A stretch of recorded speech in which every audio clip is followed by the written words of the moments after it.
おはようございます。私からは冒頭1点、今日は、ご報告させていただきたいと思います。雇用調整助成金でありますけれども、もうご承知の通りですね、特例に関しましては、今般の緊急事態宣言、この緊急事態宣言のもとにですね、基本的対処方針に従った都道府県知事の要請を受けて、営業時間の短縮に協力する飲食店等、これはですね、今般、準ずるというのは、総理からもお話ございましたけれども、同じ同等の対応をする、緊急事態措置ではないけれども、同等の対応をする自治体、都道府県ですね、こういうところが、国と話をしてですね、国の方がそういう対応というものをしっかりと認識して対応した場合にはですね、同じような対応ということで、大企業でも10分の10補助率を上げるということにいたしております。ですから、これから準ずるところが出てくれば、そこも対象になるということになるわけでありますが、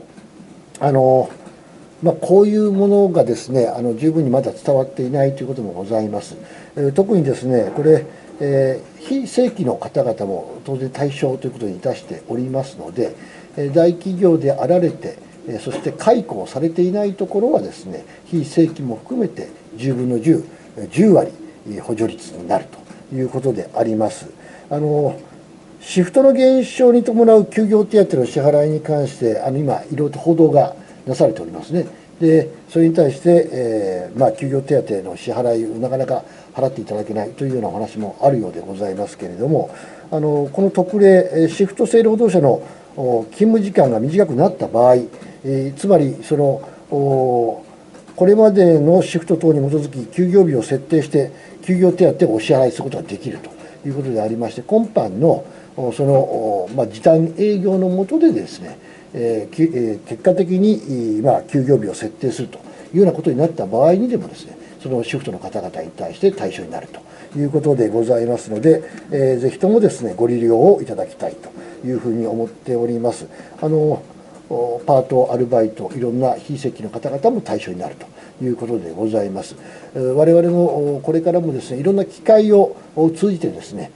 広報させていただいて、とにかくこれ、緊急事態の下で、我々も要請をさせていただいておる件でございますので、これによってですね、休業によって生計が成り立たないという方々が出てきた場合に大変我々も危惧をいたしております。ご承知の通り、今まで中小企業はもう10分の10という形でございましたので、同じように今回大企業も対応させていただいたということであります。なおですね、大企業、特に大企業でありますが、今言ったように、趣旨はぜひともこれを利用して、働く方々の生活をお守りをいただきたいと。企業には負担が10分の10ですから、基本的にはないわけなので、こういうものを使ってなんとか働く方々の生活をお守りをいただきたいということを、それぞれの企業にお願いをさせていただいているわけでございますので、その趣旨をどうかご理解をいただきたい。合わせてですね、休業手当を受け取れないというような労働者からの相談、これがですね、労働局の方等々に多く入ってまいりますと、その企業に対してですね、丁寧に働きかけをさせていただくということになろうというふうに思いますので、ぜひとも企業の皆様方にはご理解をいただきたいと。もし、そのような形で、自分は対象なのになと、これ休業手当支払われないな、うちの企業は、補助金使っておられないなというようなことがあればですね、また厚生労働省の方にご連絡もいただければありがたいというふうに思います。